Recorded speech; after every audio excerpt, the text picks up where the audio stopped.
कुछ दिन पहले जब अमेरिकी राष्ट्रपति ने भारत को डेड इकोनॉमी कहा तो पूरी दुनिया हंस रही थी, पर इस दिवाली भारत ने वही हंसी पलट दी इतनी जोर से कि पूरी वर्ल्ड इकोनॉमी के आंकड़े हिल गए।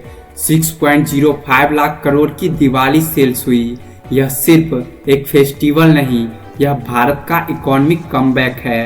तो आइए जानते हैं कैसे भारत ने इस दिवाली पर तोड़ दिए सारे रिकॉर्ड्स और दुनिया को दिखाई अपनी असली आर्थिक ताकत। हाल ही में अमेरिकी राष्ट्रपति ने भारत की अर्थव्यवस्था को डेड कहकर गुस्ताखी की थी, पर क्या उन्होंने सोचा था कि भारत का त्योहारों वाला जोश ही उनका जवाब बनेगा।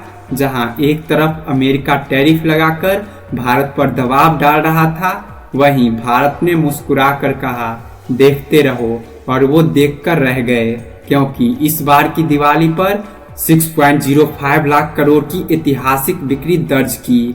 जी हाँ, अब तक की सबसे बड़ी फेस्टिवल सेल्स। इस आर्थिक तूफान की नींव रखी भारत सरकार के जीएसटी रिफॉर्म ने। सरल टैक्स स्लैब, कम टैक्स रेट्स और स्वदेशी वस्तुओं पर प्रोत्साहन। और नतीजा क्या हुआ? पिछले साल के मुकाबले 25% अधिक ट्रेड ग्रोथ हुआ। सिर्फ इतना ही नहीं, इस फेस्टिवल सीजन ने पैदा किए 50 लाख अस्थायी रोजगार, जिससे देश भर के शहरों और गांवों में रौनक लौट आई।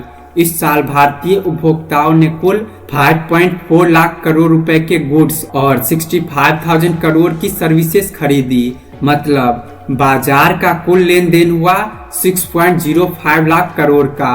और सुनिए, 87% भारतीयों ने इस बार स्वदेशी सामान को चुना। इससे न सिर्फ मेक इन इंडिया को बूस्ट मिला, बल्कि स्वदेशी कंपनियों को एक सख्त संदेश भी गया। Confederation of all India traders के अनुसार इस साल 25% ज्यादा स्वदेशी सामान बिका। त्योहारों में गोल्ड्स, इलेक्ट्रॉनिक्स और एफएमसीजी ने बाजार में निर्णायक सुधार लाया।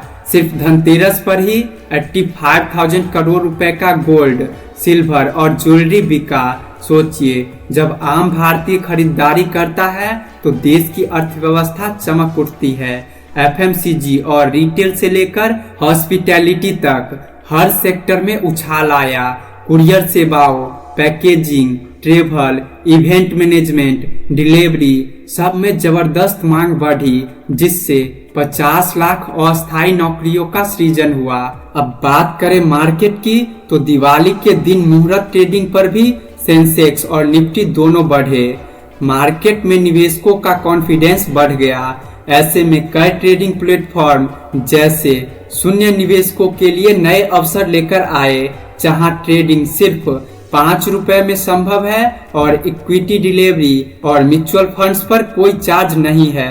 भारत सरकार ने हाल ही में 28% तक की जीएसटी स्लैब घटाकर 5% और 12% तक ला दी। नतीजा क्या निकला? सस्ते प्रोडक्ट्स और खुश उपभोक्ता। लेकिन यह भी सुनिश्चित किया गया कि इस सस्तेपन का फायदा विदेशी ब्रांड्स को नहीं, बल्कि लोकल प्रोड्यूसर्स को मिले। प्रधानमंत्री के वोकल फॉर लोकल आह्वान का असर दिखा। भारतीयों ने विदेशी दिवाली सजावट और पटाखों की जगह भारतीय उत्पादों को अपनाया, जिससे चीन जैसे देशों को लगभग 1 लाख करोड़ रुपए का नुकसान हुआ। यह बदलाव सिर्फ त्योहारों तक सीमित नहीं रहा। भारत अब एक मार्केट नहीं, बल्कि मेकर की भूमिका में है। 2014 में जहां भारत का एक्सपोर्ट $468 बिलियन का था, वहीं अब यह $824 बिलियन तक पहुंच चुका है। मोबाइल फोन एक्सपोर्ट अकेले $24 बिलियन तक बढ़ा है।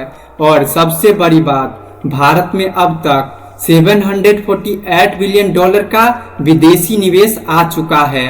अब दिवाली खत्म हुआ, लेकिन उत्सव नहीं। छठ पूजा और शादी सीजन आने वाला है। अनुमान है कि छठ पूजा में 38,000 करोड़ रुपए का नया कैश फ्लो बाजार में आएगा और शादी सीजन में 5 लाख करोड़ रुपए तक का व्यापार होगा। तो कह सकते हैं भारत की असली दिवाली तो अब शुरू हुई है। तो दोस्तों, जब कोई भारत को डेड इकोनॉमी कहे तो बस ये आंकड़े दिखाइए। यह वही देश है जो त्योहारों और अपनी खुशियों से पूरी अर्थव्यवस्था को उठाने की ताकत रखता है। भारत सिर्फ सेलिब्रेट नहीं करता, भारत सेलिब्रेशन से अर्थव्यवस्था बनाता है। जय हिंद, जय भारत।